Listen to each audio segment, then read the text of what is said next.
সকলোৱে একে ভাবোঁ, মৰম চেনেহ, সন্মান, পইচা, ভাল ভৱিষ্যত এই সকলো আমি নিজে বিচাৰোঁ। কিন্তু সকলোখিনিয়ে সকলো পাই জানো? তেওঁৱে পায় যাৰ এইখিনি উৎসাহ আছে।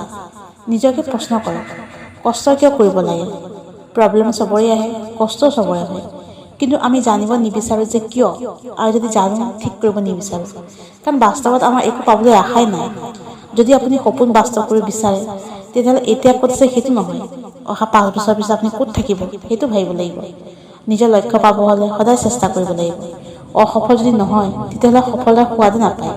সফলতা আপোনাৰ লক্ষ্য, অসফলতা হ'ল বাধা, আৰু এই বাধা যদি আপুনি সহজে পাৰ কৰে, তেতিয়া আপোনাৰ লক্ষ্য পাবলৈ কোনো ৰখাব নোৱাৰে।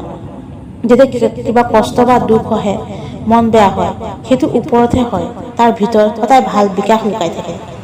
সেইকাৰণে কেতিয়াও নিজকে অসফল ভাবিব নালাগে। কিছুমান মানুহ যেতিয়া বহুত কষ্ট পায়, তেতিয়া তেওঁ সাহস আৰু মজবুত হয়, আৰু কিছুমান নিৰাশ হৈ যায়।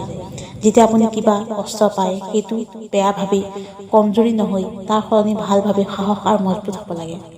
ভয় লাগিলেও সেইটো কৰিব যিটো আপুনি কৰিব বিচাৰে, আৰু এইটোকে সাহস কয়।